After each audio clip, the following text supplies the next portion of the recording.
Hello, thank you for joining with me. We are in A Course in Miracles, the combined volume, 3rd edition by Foundation for Inner Peace. Today we are on chapter 17, Forgiveness and the Holy Relationship, and this is section 2, The Forgiven World. Can you imagine how beautiful those you forgive will look to you? In no fantasy have you ever seen anything so lovely. Nothing you see here, sleeping or waking, comes near to such loveliness. And nothing will you value like unto this, nor hold so dear.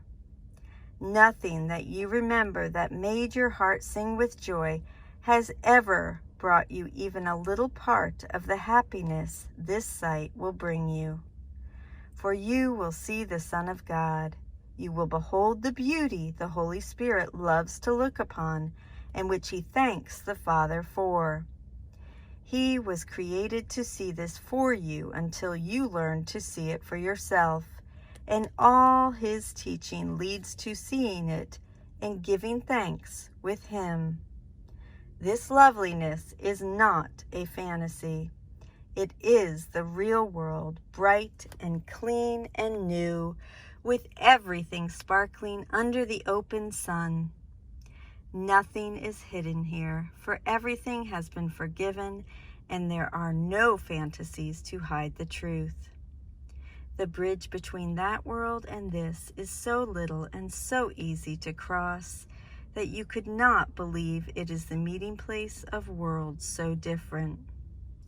Yet this little bridge is the strongest thing that touches on this world at all. This little step, so small it has escaped your notice, is a stride through time into eternity, beyond all ugliness into beauty that will enchant you, and will never cease to cause you wonderment at its perfection. This step, the smallest ever taken, is still the greatest accomplishment of all in God's plan of atonement. All else is learned, but this is given, complete and wholly perfect. No one but him who planned salvation could complete it thus. The real world in its loveliness you learn to reach. Fantasies are all undone, and no one and nothing remains still bound by them. And by your own forgiveness, you are set free. You are free to see. I don't know where that came from. And by your own forgiveness, you are free to see. Yet what you see is only what you made with the blessing of your forgiveness on it. And with this final blessing of God's Son upon himself, the real perception, born of the new perspective he has learned, has served its purpose. The stars will disappear in light, and the sun that opened up the world to beauty will vanish. Perception will be meaningless when it has been perfected, for everything that has been used for learning will have no function. Nothing will ever change, no shifts, nor shadings, no differences, no variations that made perception possible will occur. The perception of the real world will be so short that you will barely have time to thank God for it. For God will take the last step swiftly when you have reached the real world and have been made ready for him. The real world is attained simply by the complete forgiveness of the old, the world you see without forgiveness. The great transformer of perception will undertake with you the careful searching of the mind that made this world, and uncover to you the seeming reasons for your making it. In the light of the real reason that he brings as you follow him, he will show you that there is no reason here at all. Each spot his reason touches grows alive with beauty, and what seemed ugly in the darkness of your lack of reason is suddenly released to loveliness. Not even what the Son of God made in insanity could be without a hidden spark of beauty that gentleness could release. this beauty will rise to bless your sight as you look upon the world with forgiving eyes.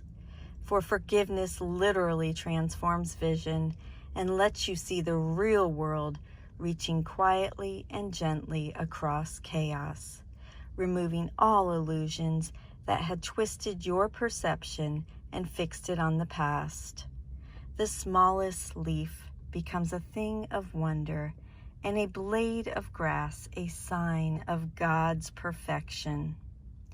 From the forgiven world, the Son of God is lifted easily into his home, and there he knows that he has always rested there in peace. Even salvation will become a dream and vanish from his mind, for salvation is the end of dreams, and with the closing of the dream will have no meaning. Who awake in heaven could dream that there could ever be need of salvation? How much do you want salvation? It will give you the real world trembling with readiness to be given you. The eagerness of the Holy Spirit to give you this is so intense. He would not wait, although he waits in patience.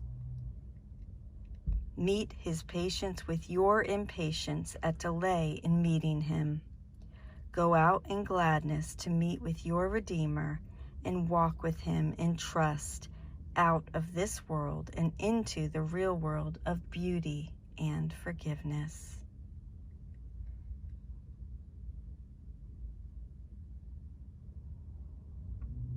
He would not wait, although he waits in patience. How much do you want salvation? Thank you so much for joining with me. I'm sorry, I was kind of taking that all in. This is chapter 17, Forgiveness in the Holy Relationship, section 2. I love you. Have a beautiful day. I'll see you tomorrow.